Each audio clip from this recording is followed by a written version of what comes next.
16 सूर्य जितना प्रकाश एक वहां रहने वाले भक्त और भक्तनी का है।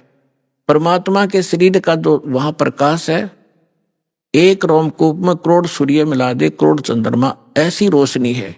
परमात्मा सक्षम है, समर्थ है।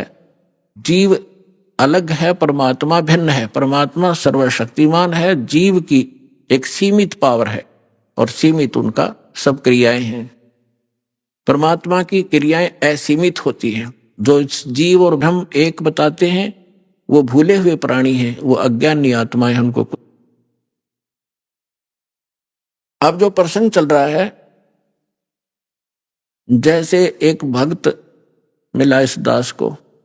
पहले पहले की बात है, जब बहुत कम ही संगत होती थी। ऐसे हम दास भी किसी को पकड़ लेता था जान पहचान के, को आजा बैठ जा, तुझे एक बात बताऊंगा, ज्ञान सुनाने लगा।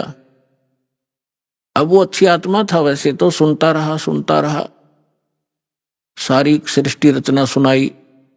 एक दिन, 2 दिन, तीसरे दिन जब वो आया, वो कह लगा, भाई बात सुन भगत जी, मैं आपकी बात ऐसी है, मेरे हृदय में लग गए और मेरा सरसा होता है इनका। और मैं ऐसा व्यक्ति हूं, मैं जौन से काम पर लगता हूं, पक्की धुन का आदमी हूं, मैं उसको करके छोड़ता हूं, बीच में नहीं छोड़ता।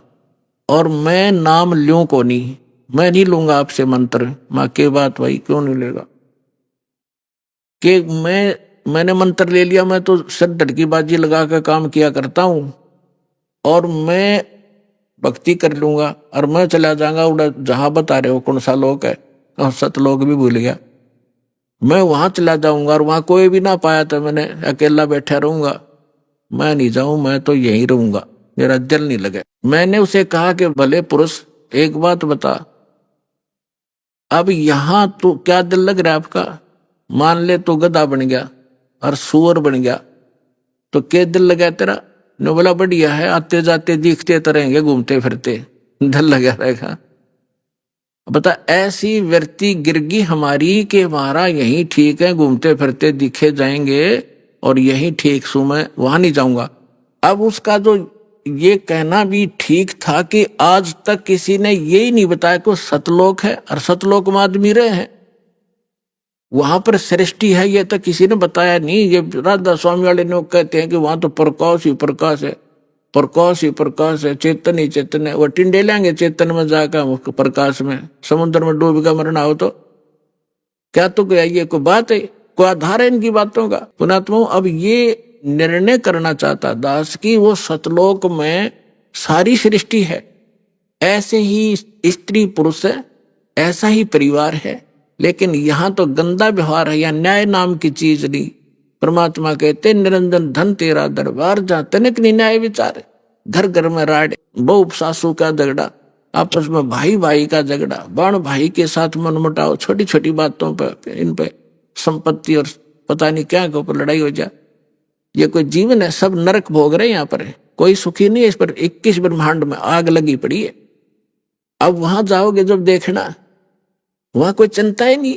अब जैसे आप यहाँ आ रहे हो, यहाँ सासू भी आई होगी, सास भी और बहू भी आ रही होगी, ननंद भी यहीं पर बैठी होगी, सास और ससुरा भी आया होगा, और पति और जेठ जेठानी भी आ रही होंगी। यहाँ लड़ाई होए कोई ना, या मनमुटाव होगा नहीं? क्यों नहीं होगा? क्यों? एक बना बनाया भोजन मिलेगा, एक जैसे मैट बिछाए रखे, नहाओ धो अपना भजन करो। लड़ाई तो जब अगर तूने ये नहीं किया, तूने ये नहीं कहा, वहां नाश हो गया, फलाना गड़बड़ होगी, तो वहां जाकर कोई काम में को नहीं, सारी चीज उपलब्ध आपके सामने, तो वहां अपने ऑटोमेटिकली स्वभाव सुंदर बन जाता है। और वैसे वहां का जो मटेरियल है हमारे शरीर का, बॉडी का, उसमें ये दोष नहीं है। यहाँ कभी काम दुखी कर रहा है, कभी क्रोध सता रहा है, कभी को लालच में हम गड़बड़ कर रहे हैं, मोह के अंदर आपस में राग द्वेष में सड़े पड़े हैं, तो वहां जाकर के आपको सामूहिक भंडारे में भोजन, आपके घर घर के आगे फलदार वृक्ष लदपद रहते हैं, आपकी रसोई आपका जो भरा रहता है सारे खान पान से परमात्मा की दया, फिर रह गया क्या झगड़ा? तो कहने का भाव ये है कि अब प्रश्न ये आता है कि वहां पर ऐसी सुंदर सृष्टि है, इसका प्रमाण कहाँ है? अब कैसे विश्वास हो हमारे को? देखो पुण्यात्मा, परमात्मा ऊपर रहता है, वेद बतावें, वहां से चलकर आता है, अच्छी आत्माओं को मिलता है, अपना ज्ञान देता है। वो ज्ञान क्या देता है? जो कबीर साहब अच्छी आत्माओं को मिले, किसको मिले? धर्मदास जी को मिले। एक हिंदू परिवार में जन्मा था, बनिया वैश्य कुल में जन्म था। श्री विष्णु जी और भगवान शंकर के उपासक थे, वैष्णव धर्म से दीक्षित थे। मथुरा के अंदर जाके 68 तीर्थ भ्रमण करने की इच्छा से वो अपने गुरुदेव के आदेश से गया हुआ था। वहां भगवान मिले, परमात्मा ने यह चर्चा सुनाई कि इस तालाब में नहा के, इस जोड़ में, इस मथुरालय में स्नान करके, धर्मदास जी आप मोक्ष चाहते? तेरे लोटे में पानी भर के ला रखा था, उसने साथ रखा था, देखो इसमें कितने जीव घूम रहे, इसमें तूने स्नान किया, मसल मसल कर नहाया, तूने करोड़ों जीव मार दिए रगड़ रगड़ के, ये पाप तेरे बैड अकाउंट में लिखा गया। और पुण्य एक भी कोई ना, क्योंकि शास्त्र विरुद्ध साधना तेरी, तुझे क्या लाभ मिलेगा इसके? पाप इकट्ठे कर दिए। बांधवगढ़ घर से चलकर यहां तक आया मथुरा में, लगभग 700 किलोमीटर तू पैदल चला है। नीचे तेरे पैरों के नीचे जितने जीव आए वो तेरे पाप में लिखे जाएंगे। और पुण्य एक भी कोई ना इस दौड़ में नहाने का, तालाब में नहाने का। बता, तू गीता पढ़ता है डेली? हाँ जी। गीता में दिखा कहीं तीर्थ पर नहाने की बात के लिख रखी हो तो? या जो मंत्र आप जाप करते हो, हरे कृष्ण राधे श्याम सीताराम, गीता में लिखा कहीं? अगर नहीं जी, फिर किस लिए डलेर हो रहा है? अब देखो पुण्यात्माओं, प्रथम बार तो कितनी साची बातों पर एक बार तो सटराई को से दिमाग में। धर्मदास जी नाराज हो गए, तू मुसलमान है, हमारे देवताओं की बुराई करता है, ये करता है, आंख लगा दिखाने। परमात्मा अंतर ध्यान हो गए, जिंदा महात्मा के रूप में बैठे थे। मुसलमान धर्म के अंदर जिंदा महात्मा संत होते हैं। जब आगे से एकदम अंतर ध्यान हुए, धर्मदास का कलेजा हिल गया कि सारी साची कह था, और ये सारी बात सही थी। मैं तो नीच हूं तो भगवान था, कोई फरिश्ता था, कोई देवता था, कितनी बढ़िया बात बताओ थे, मैंने गलती कर दी, और हे भगवान इब के आप मिल जाओ तो मैं सारी बात सुनूंगा। उस दिन के बाद, वो लंबी कहानी है, अब विषय नहीं है वो, इसलिए दास क्या बताना चाहता है। परमात्मा उनको फिर मिले, फिर कुछ बात कही, वो फिर अज्ञान आग बैठ गया, भगवान फिर अंतर ध्यान हो गया। ऐसे 4-5 बार घटना घटी। तो चौथी 5वीं बार जब धर्मदास जी से परमात्मा अंतर ध्यान हुए, तो उसने ठान लिया कि भगवान या तो दर्शन दे दो, ना मैं अन्न पानी नहीं खाऊंगा, अरिब का जो आप कहोगे मैं वह सुनूंगा सारी।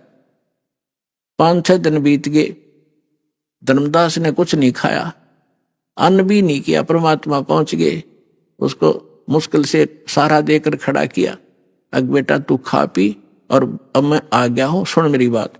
फिर धर्मदास जी ने कहा कि भगवान एक बार मुझे वो स्थान दिखा दो जो आप बता रहे हो कि वहां सारी सृष्टि है, आपके भाई बहन जो पहले चले गए यहां से, मुक्त मैंने किए हैं, वो भी वहां विद्यमान है, मुझे दिखा दो भगवान, मैं देखना चाहता हूं। अब परमात्मा ने कहा कि धर्मदास तू हट क्यों कर ही, ऐसा हट क्यों कर रहा है? मैं जो कहूं तू भक्ति कर, विश्वास कर, इस भक्ति से तू वहां पहुंचेगा, वहां देख भी आएगा। तू रह नहीं सकता क्योंकि तेरे पास भक्ति नहीं है उस योग्य। जैसे कोई बच्चा ट्रेनिंग कर रहा है डॉक्टर की, और वो नो हमने डॉक्टर दिखा के लाओ, पहला हॉस्पिटल कहाँ सी है, अरे पहले ट्रेनिंग कर, फिर उसमें नौकरी मिल जाएगी तेरे को। अब देख भी आओगा, क्या डॉक्टर बन गया तू वहां जा करके? तो पहले अपनी भक्ति करो, जो ट्रेनिंग पूरी करो, फिर आपको नौकरी मिल जाएगी वहां पर। नहीं माना, मालिक भी चाहते थे गवाह बनाओ इसको, उसकी प्रबल इच्छा हुई, एक बार दिखा दो दाता। परमात्मा लेकर गए ऊपर, नीचे जिंदा महात्मा के रूप में थे। उसी रूप में जाकर देखा कि वहां सारी सृष्टि, नर और नारी, भाई बहन सभी विद्यमान थे। सुंदर शरीर उनके, लंबे लंबे शरीर, और बहुत हष्ट पुष्ट उनका तेजो में शरीर, और सब उनको प्यार से परमात्मा ने जाकर कहा कि इसको डबल रोल किया दाता ने, जो एक परमात्मा के जो उस राज दरबार के सामने गेट कीपर था। परमात्मा ने उसे कहा संकेत से कि इस भगत को भगवान के दर्शन करा लाओ। वो दूसरी साइड से ले गए, परमात्मा दूसरी साइड से जाकर सिंहासन पर विराजमान हो गए। लेकिन उस समय शरीर वही था, शकल वही थी, लेकिन शरीर से ऐसा नूर निकल रहा था, क्रोम करोड़ सूर्य करोड़ चंद्रमा मिला दे क्रोम कूप में इतनी शोभा थी मालिक की।